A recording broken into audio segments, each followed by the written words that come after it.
오늘 우리에게 주신 하나님의 말씀은 로마서 3장 1절에서 8절 말씀입니다. 그런즉 유대인의 나음이 무엇이며 할례의 유익이 무엇이냐? 범사에 많으니 우선은 그들이 하나님의 말씀을 맡았음이니라. 어떤 자들이 믿지 아니하였으면 어찌하리요? 그 믿지 아니하며 하나님의 믿부심을 패하겠느냐? 그럴 수 없느니라. 사람은 다 거짓되되 오직 하나님은 참되시다 할지어다. 기록된 바 주께서 주의 말씀에 의롭다함을 얻으시고 판단받으실 때에 이기려 하심이라 함과 같으니라. 그러나 우리 불의가 하나님의 의를 드러나게 하면 무슨 말하리요? 내가 사람의 말하는 대로 말하노니 진노를 내리시는 하나님이 불의하시냐? 결코 그렇지 아니하니라. 만일 그러하면 하나님께서 어찌 세상을 심판하시리요? 그러나 나의 거짓말로 하나님의 참되심이 더 풍성하여 그의 영광이 되었다면 어찌 내가 죄인처럼 심판을 받으리요? 또는 그러면 선을 이루기 위하여 악을 행하자 하지 않겠느냐? 어떤 이들이 이렇게 비방하여 우리가 이런 말을 한다고 하니 그들은 정죄받는 것이 마땅하니라.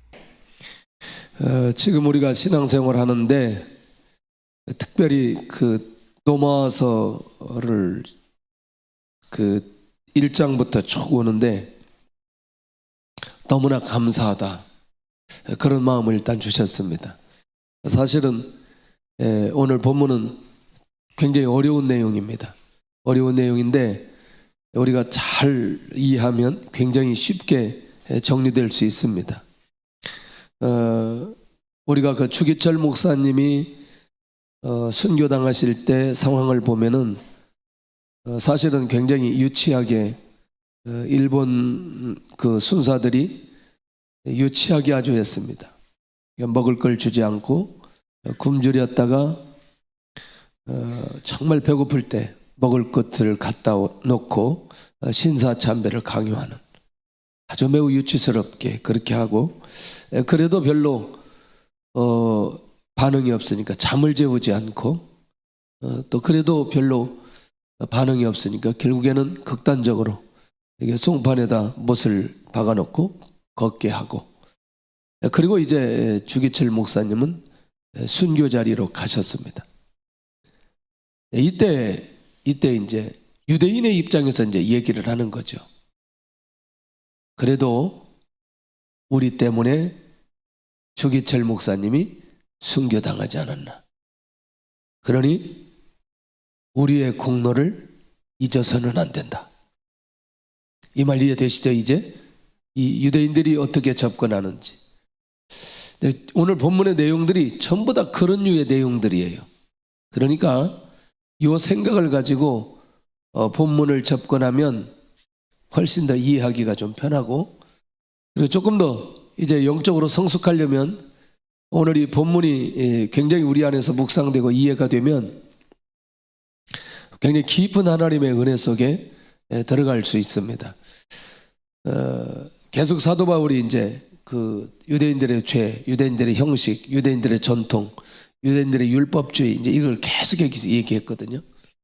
그렇게 하다가 이제 지난주는 유대인이 이방인보다 나은 것이 무엇이며 할례의 유익이 무엇인가, 이 얘기를 좀 했고요.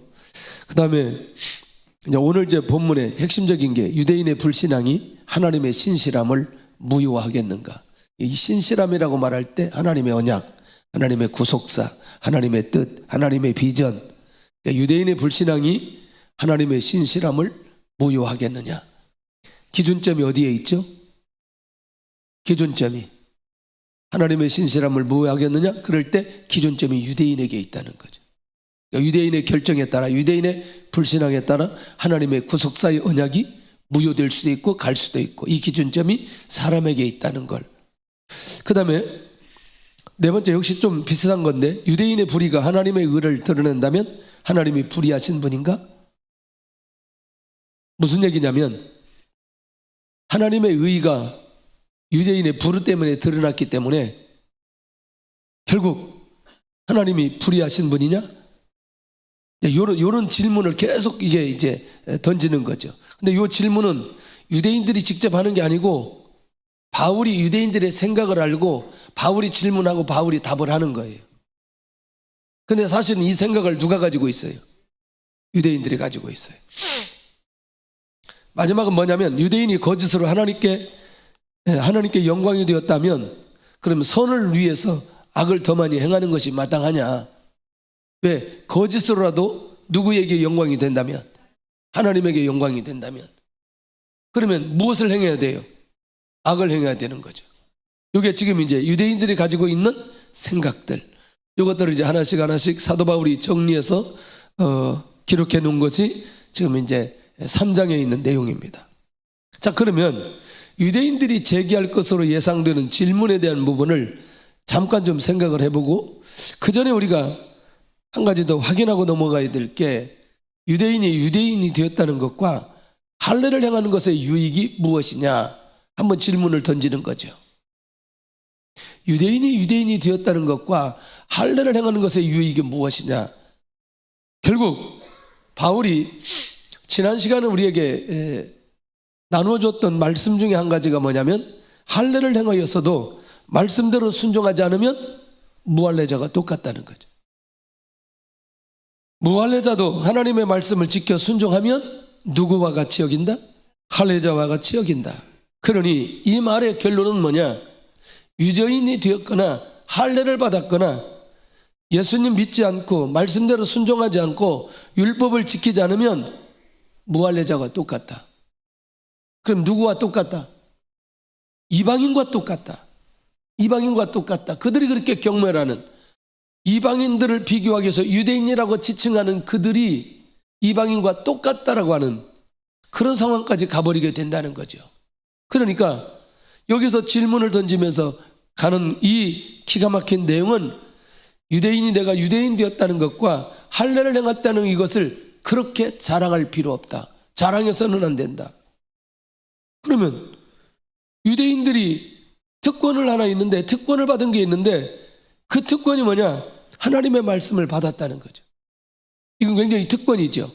구약 전체를 받았고 그 이상도 의미가 있는데, 근데 이게 중요한 건 뭐냐면, 하나님의 말씀을 받았으면 하나님의 말씀대로 순종해야 되고, 하나님의 말씀을 가졌으면 내가 순종과 그 말씀을 어떻게 전해야 된다는 거예요. 그러니까 말씀을 맡은 것만 특권이라고 생각하면 안 되고, 반드시 말씀도 받았으면 그것을 듣고 순종하고 결국에는 전하는 데까지 가야 되는데, 이 유대인의 특권은 그 특권을 제대로 활용하지 못했다. 자, 이제 그러면 이렇게 정리해 보면 어때요?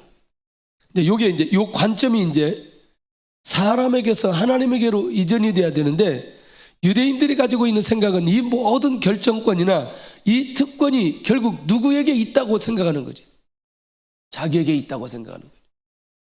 그런데 이 특권은 철저히 누구의 선택에 의해서, 하나님의 선택에 의해서 하나님의 말씀이나 선민이나 할례나 유대인으로 하나님께서 그들을 인정해 주셨다는 거죠. 유대인의 신실함 때문이 아니라 하나님의 신실함 때문에 하나님께서 이들에게 은혜를 베풀어 주셨다. 자, 여기까지 어렵지 않죠. 자, 그러면 계속해서 유대인이 기준이 되지 않아야 된다. 그리고 누가 기준이 되어야 된다? 하나님이 기준이 되어야 된다. 자, 이제 그러면 이제 이 말이 이제 이해가 되어야 돼요. 그렇다면 우리는 이제 분별력이 있어요. 앞에 그렇게 정리를 했기 때문에 3절을 읽는 사람들은 그렇게 어렵지 않을 거라는 거죠. 3절 한번 볼까요? 3장 3절 시작. 어떤 자들이 믿지 아니하였으면 어찌하리요?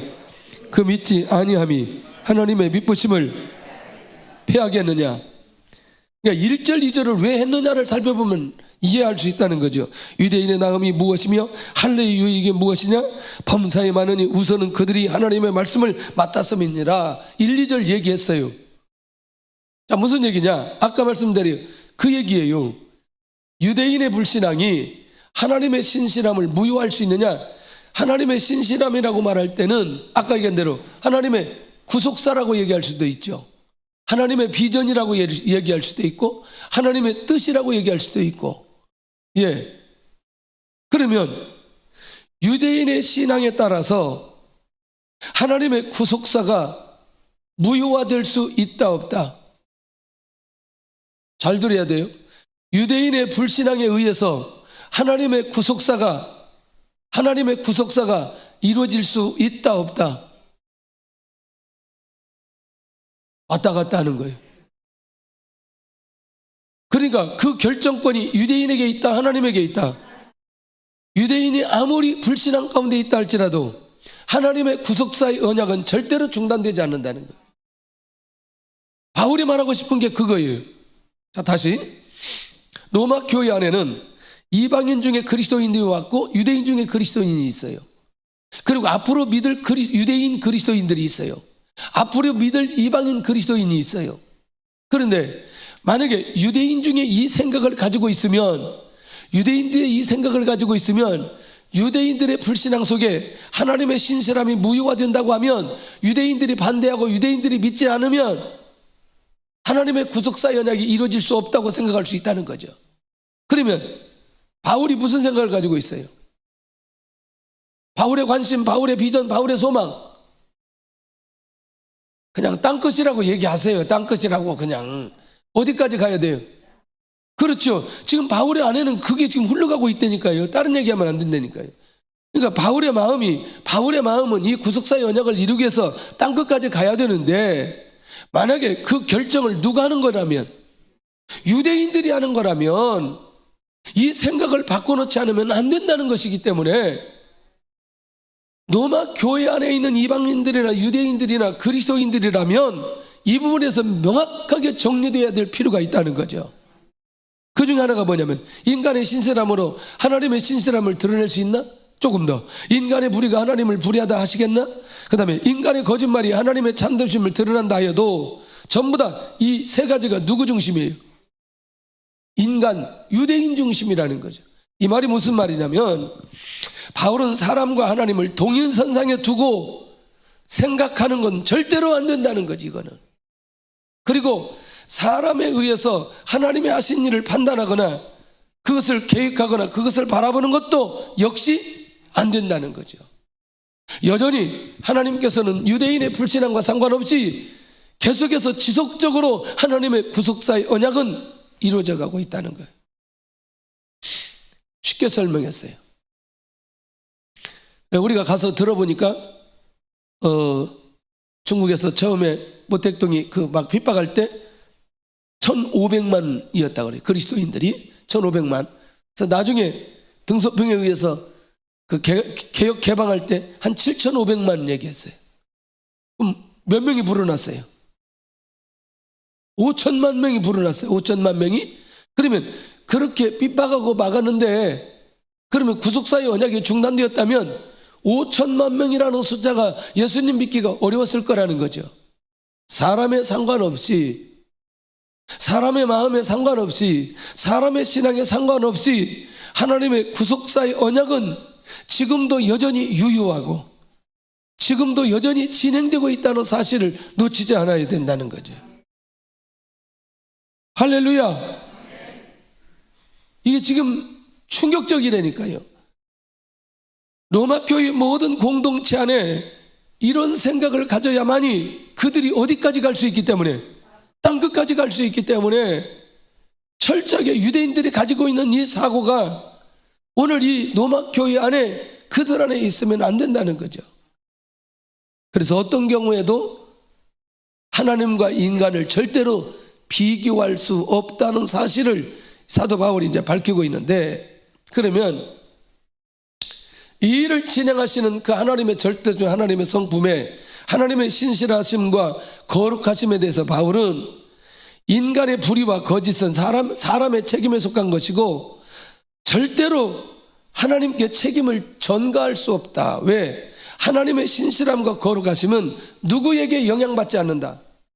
사람에게 영향받지 않는다. 이 얘기인 거죠. 이 얘기하고 싶은 거죠. 그러니까 인간이 가지고 있는 불의와 거짓은 그 사람에게 속해 있는 것 뿐이지 하나님에게까지 영향을 미칠 수 없는 거다. 하나님의 구속사의 언약을 인간의 불신앙으로 영향을 미칠 수 있는 게 아니라는 걸 기억해야 될 필요 있다는 거죠.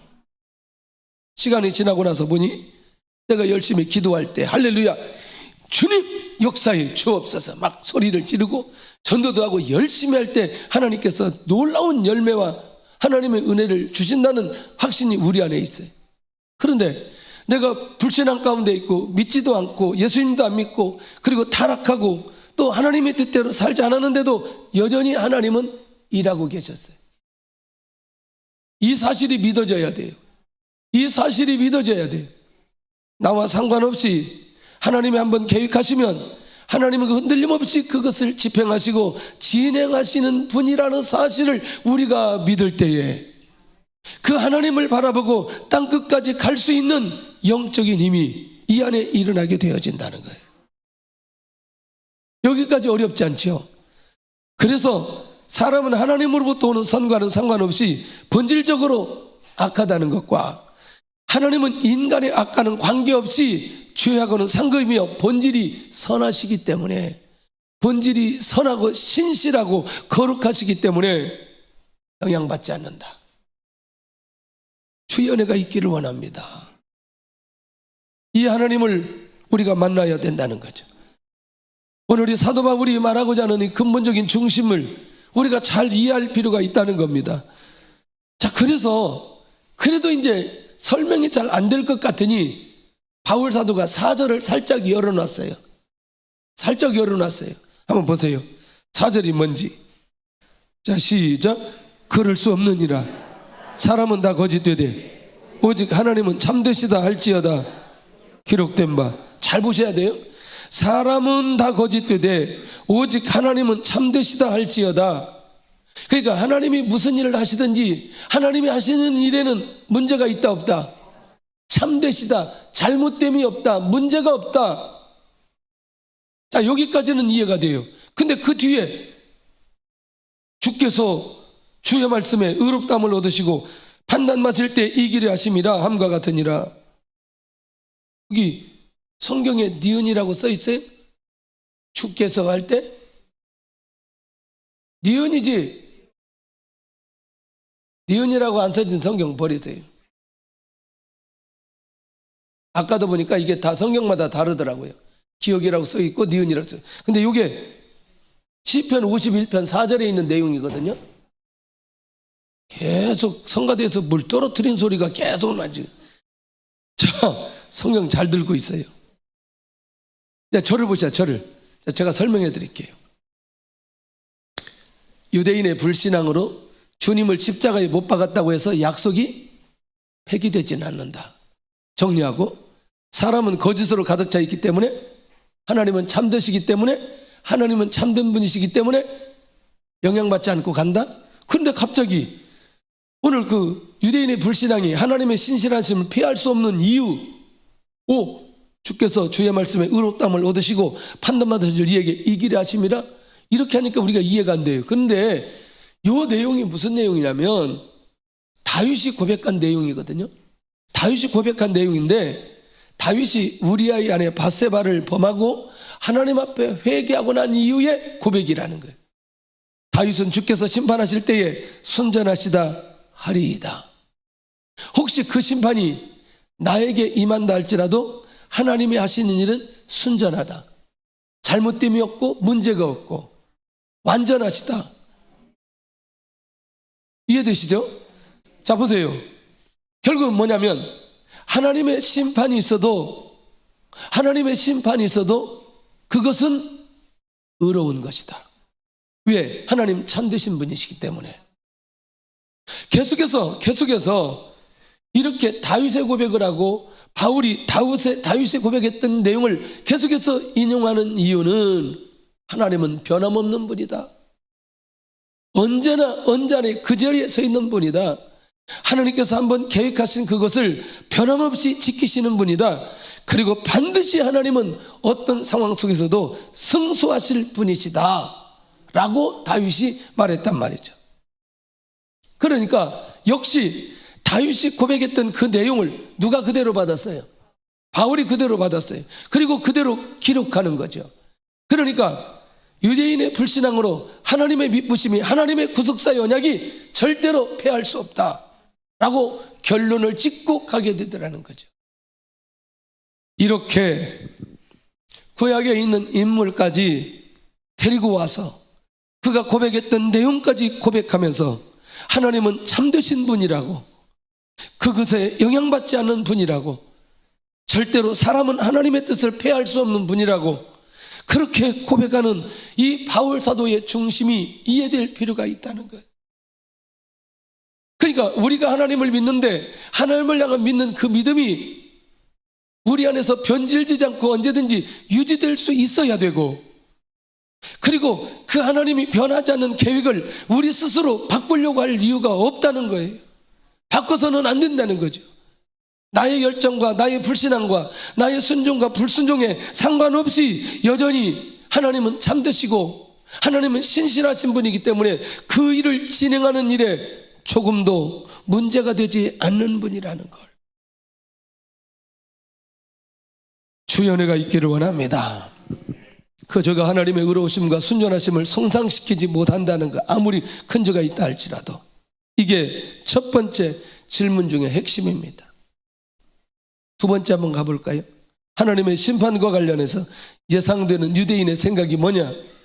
자, 이제 이런 거죠. 그들이 불의를 행했어요. 불순종했어요. 자, 불의를 하고 불순종을 하면 뭐가 드러나야 돼요? 그렇지, 죄가 드러나요. 죄가 드러나면 그걸 죄라고 인정하면 얼마나 좋아요. 그런데 하나님의 뭐가 드러나요? 하나님의 의가 드러나요. 그러니까 가만히 계셨던 하나님의 의가 드러났으니 그 불의도 공로가 있는 것 아니냐는 거예요. 이게 유대인의 생각이라니까요. 아까 처음에 얘기했잖아요.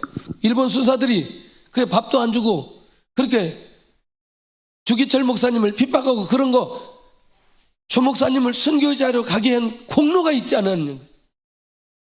말이 돼요, 안 돼요? 말이 안 되죠. 말이 안 되죠. 유대인들이 이 생각을 가지고 있다니까요. 우리에게 진노 내리신 하나님이 옳지 않은 것 아니냐? 왜?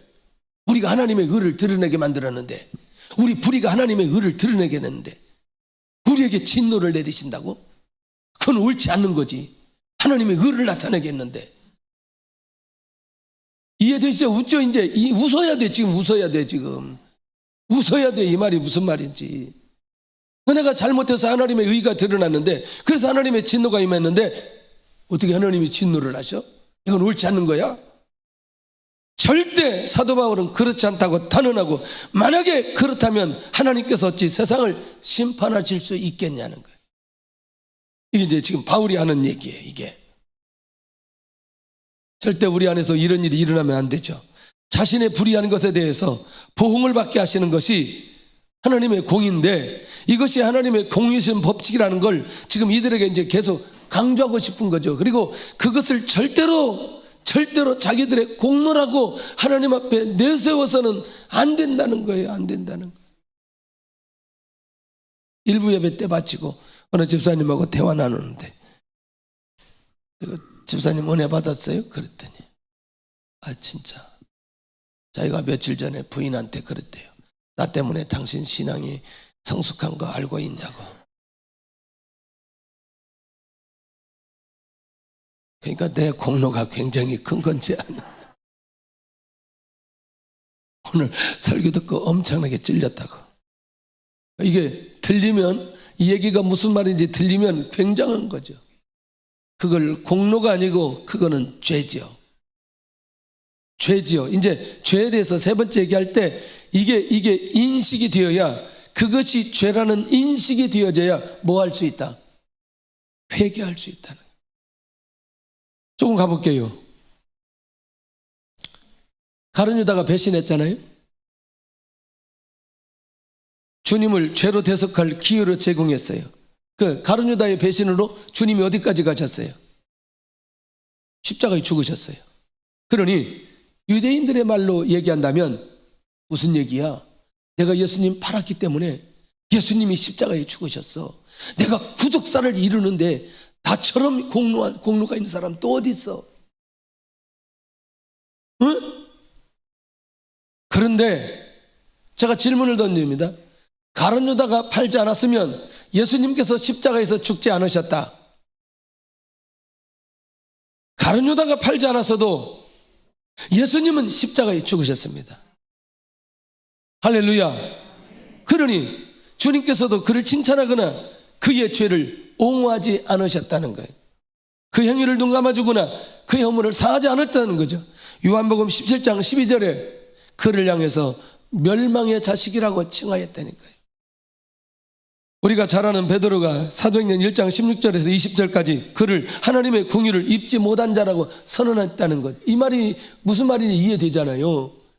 주님이 그에 의해서 십자가에 죽으신 건 사실이지만 그것은 하나님 앞에서의 범죄 행위지 그건 공로가 아니라는 사실을 우리 주님이 명확하게 밝혀주셨다는 거죠. 할렐루야.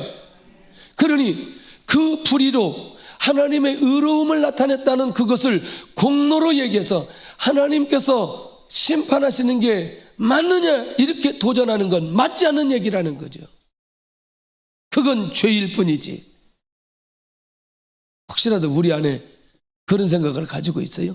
나의 역할 때문에 저 사람이 회복되고 나 때문에 저 사람이 내가 시험거리가 돼가지고 영적으로 막 성숙하고 역사가 일어나고 야 그러니까 저 사람은 나한테 감사해야 돼. 그 사람 맞아야 됩니다. 그러므로 하나님께서 진노를 내리시는 것은 불의가 아니라는 거죠. 사람의 죄가 하나님의 의를 나타내고 진노를 내리시는 하나님은 불의하다 할 수 없다. 결국 불의를 행하는 유대인들에게 심판을 행하시는 것은 뭐하다? 정당하다. 정당하다. 그러니까 유대인들의 주장은 그렇게 합당한 주장이 아니라는 것과 그리고 그들에게는 하나님 앞에 회개할 마음이 있지 않다는 거예요. 궁극적으로 그 안에 들어가 보면 근데 사실은 지금 사도 바울이 유대인들이 무슨 말을 해서 이 말을 하는 게 아니고 유대인들의 사고를 너무나 잘 알기 때문에 사도 바울이 질문을 던지고 자기가 답을 하는 거예요 이미. 그래서 로마에 있는 교회 안에 성도들이 같은 마음을 가지고 하나님의 구속사의 언약을 이루기를 원하는 마음이 그 안에 있다니까요. 범죄한 유대인들에게 진노하지 않으면 하나님의 공의와 공정성은 무너진다는 거죠. 이 말 이해되나요? 불의를 행하고 하나님의 뜻대로 살지 않는 자들에게 불순종한 자들에게 하나님의 진노가 일어나지 않는다. 그것이 문제인 거죠. 오히려 그것이 유대인이나 이방이나 모든 죄인은 뭐에서 벗어날 수 없다? 심판에서 벗어날 수 없다는 것을 사도 바울이 얘기하는 거죠. 그러면 이제 이렇게 하면 유대인들이 오해가 될까 봐 9절에 뭐라고 말하는지 한번 보세요. 9절에 다음 주에 우리가 보겠지만 시작. 그러면 어떠하냐? 우리는 나으냐? 결코 아니라 유대인이나 헬라인이나 다 죄 아래에 있다고 우리가 이미 선언하였느니라. 그러니까 사실은 유대인들에 관한 얘기지만 우리 모두에게 관한 내용이에요. 한 절 더 볼까요? 10절 시작. 기록된 바 의인은 없나니 하나도 없으며. 거기까지만 다음 주 거 너무나 미리 해버리면 안 되니까. 정리는 되셨죠 지금? 무슨 말인지 이해는 되셨죠?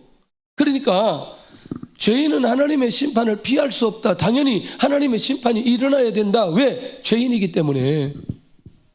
근데 더 재미있는 얘기가 있어요.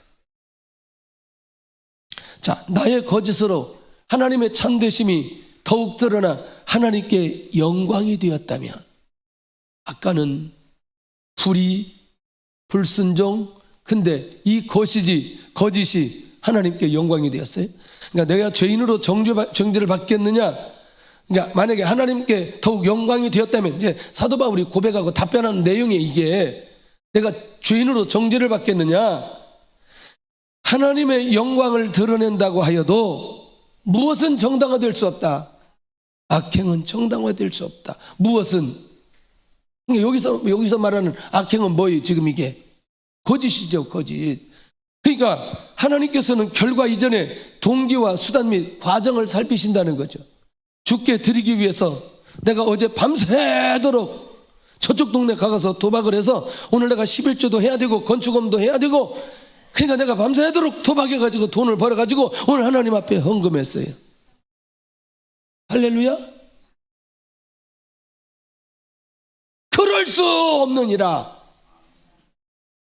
그럴 수 없느니라. 이해되시죠? 이제 무슨 말인지. 그것이 아무리 하나님께 영광이 된다 할지라도 이 과정이 하나님의 뜻대로 되지 않은 것이라면 그 안에 거짓이 있는 것이라면 절대로 하나님이 이걸 받으시지 않는다. 그렇다 치다 한다 할지라도 절대로 이런 방법을 동원해서 이런 생각을 가지고 살아가서는 안 된다는 것을 사도 바울이 계속해서 얘기하고 있는 거 아니냐는 거죠. 자, 7절 시작. 그러나 나의 거짓말로 하나님의 탐드심이 더 풍성하여 그의 영광이 되었다면 어찌 내가 죄인처럼 심판을 받으리요. 8절 시작. 또는 그러면 선을 이루기 위하여 악을 행하자 하지 않겠느냐. 왜냐하면 내가 악을 행해서라도 누구에게 영광이 된다면, 하나님께 영광이 된다면, 그럼 악을 행하는 게 맞는 거 아니냐는 거지. 맞아요, 안 맞아요? 안 맞다는 거죠. 야, 오늘 그런 면에서 하나님, 내 삶 속에서도 이 과정도, 목적도, 방법도 선한 방법으로 가게 하여 주옵소서. 너무나 귀합니다, 이 고백이. 더 이상 우리는 악을 행해야 될 이유가 없다는 거죠. 거짓으로 하나님께 영광이 된다. 그래서 그거 지금까지 했던 모든 것들을 죄라고 인정하지 않고 합리화시킨다면 결국 무엇로 치게 되느냐? 죄를 회개하지 않음으로 인해서 죄 때문에 빼앗기는 모든 것들이 너무나 많은데 억울하다는 거죠. 죄에 대한 분명한 결과를 아는 사람은 죄를 회개하는데, 첫째, 죄의 결과는 하나님께서 우리에게 주신 평강을 빼앗아가 버린다. 평강, 나중에 형통으로도 이어집니다. 두 번째, 죄에 대한 결과는 하나님의 영광을 빼앗아가 버립니다. 하나님의 영광을 받으시기도 하고, 우리를 영광의 자리로 올라가기도 하고, 우리를 은혜의 자리, 축복의 자리, 역사의 자리, 응답의 자리, 하나님께서 원하는 그 엄청난 그 수준에까지 우리를 올라가도록 하게 하시는데 빼앗아가 버린다. 무엇 때문에? 죄 때문에. 세 번째, 죄의 결과는 뭘 뺏어가느냐? 죄의 싹슨 사망, 생명을 빼앗아간다는 거죠. 그러니까 유대인들이 사실 이 결과를 알았다면 철저히 하나님 앞에 뭐 할 거다? 회개할 거라. 여기서 끝나지 않습니다. 죄의 결과는 자유를 빼앗아갑니다.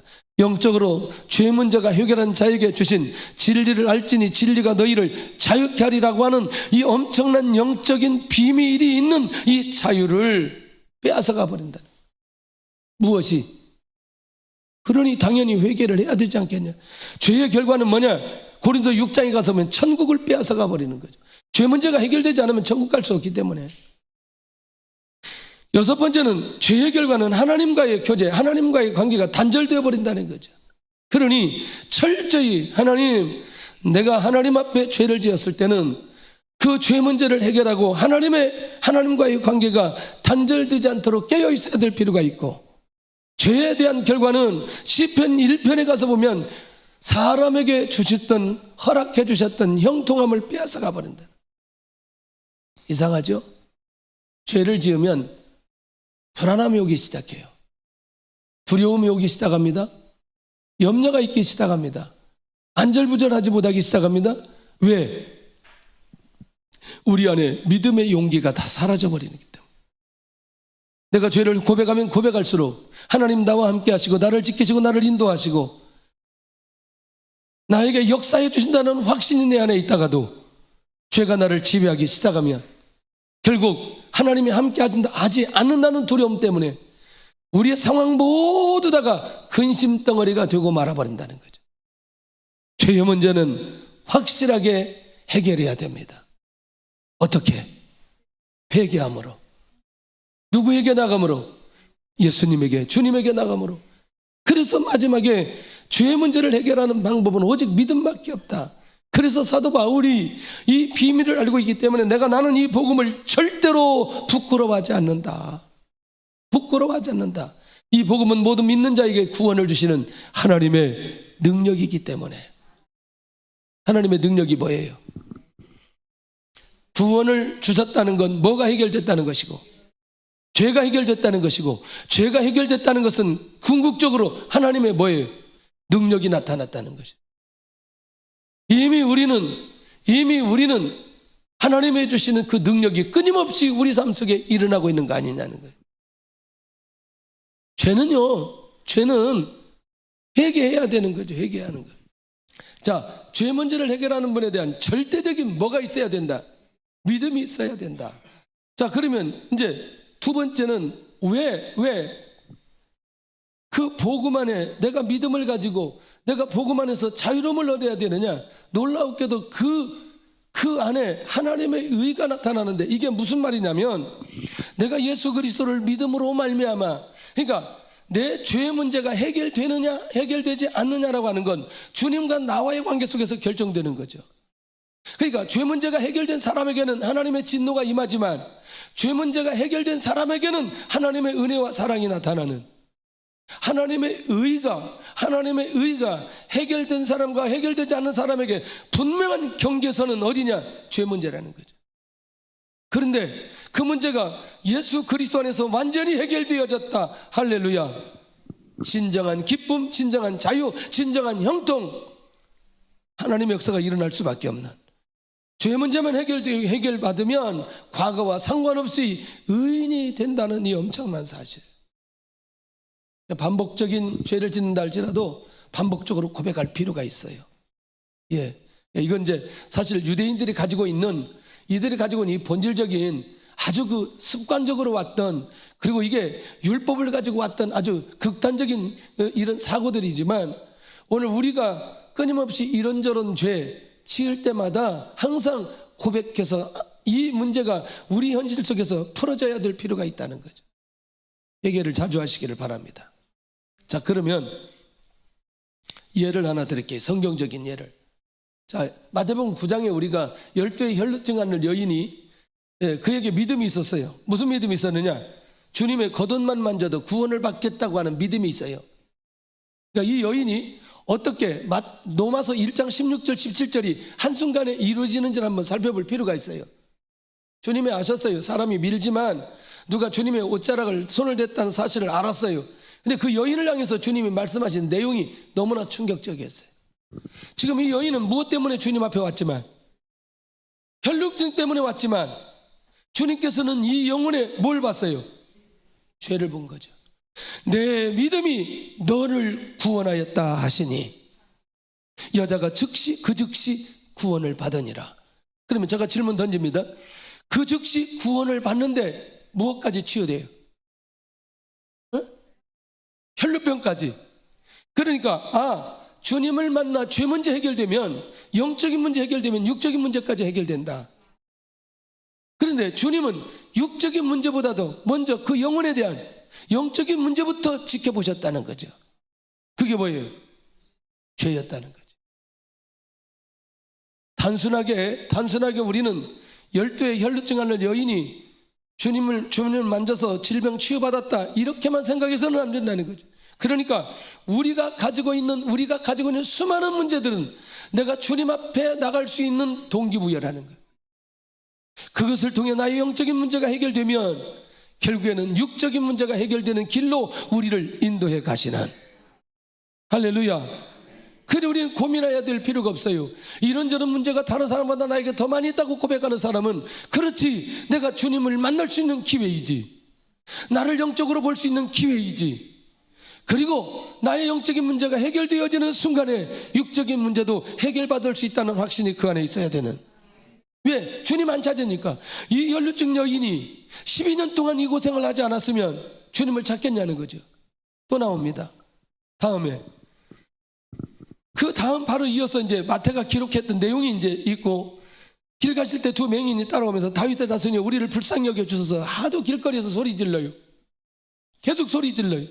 그러니까 주님이 가다가 멈춥니다. 그리고 어떻게 하느냐? 눈을 만지시며 이르시되 너희 믿음대로 될지어다. 아니, 너희가 눈을 뜰지어다 이렇게 말씀하시지 않는다니까요. 너희 믿음대로 될지어다. 근데 이때 구원을 받는데 놀라웠게도 이때 어떤 일이 벌어지느냐? 이들이 가지고 있는 죄의 문제와 그들이 육적으로 눈이 감겼던 이 눈이 열려지기 시작하는, 이 엄청난 비밀들을 우리가 놓치지 않았으면 좋겠어요. 이상하죠? 내가 물론 변화가 없었는데 내 안에 하나님 앞에 기도하고 영적으로 내가 회복되어지고 하나님의 거룩함을 회복되어지는 순간부터 우리 안에 기쁨이 오기 시작해요. 우리 안에 믿음이 오기 시작해요. 우리 안에 감사가 오기 시작해요. 이미 응답 받은 거죠. 이미 하나님의 역사가 일어난 거죠.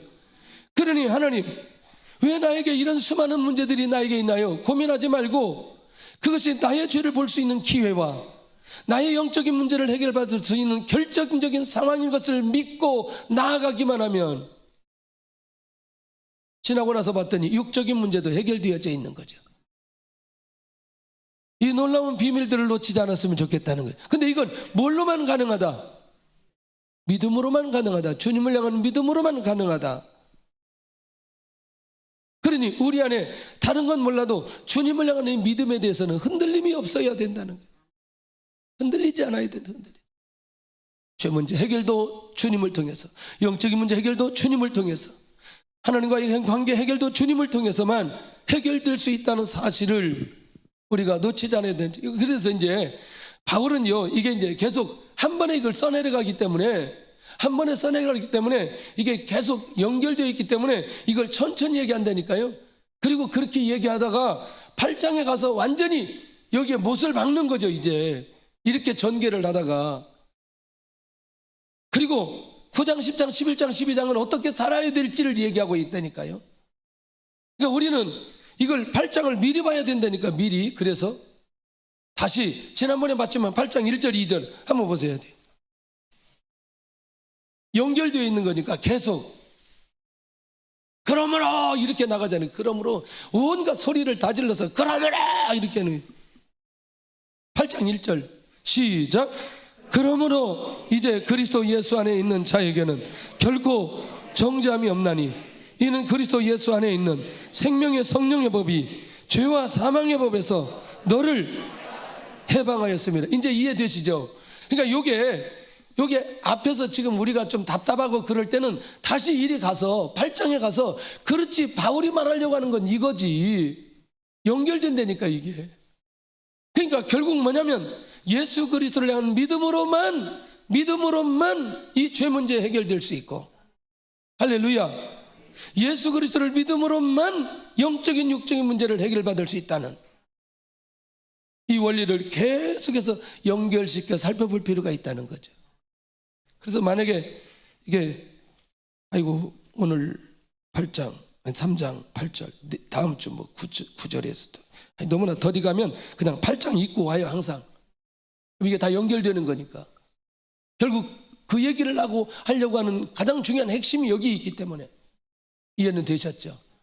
그런 면에서 우리 모든 성도들이 죄 문제를 해결하는 방법은 오직 그리스도밖에 없다. 믿음으로만 이들의 영적 육적 문제를 해결받을 수 있다는 것이죠. 결론입니다. 내가 죄인 된 것을 인정하는가? 죄의 결과가 사망이라는 것도 인정하는가? 나의 죄 문제는 오직 믿음으로만 해결받을 수 있음을 믿는가? 나는 이제 오직 믿음으로만 살아가겠는가? 이 믿음이 오늘 우리 안에 넘치시기를 예수님의 이름으로 축원합니다.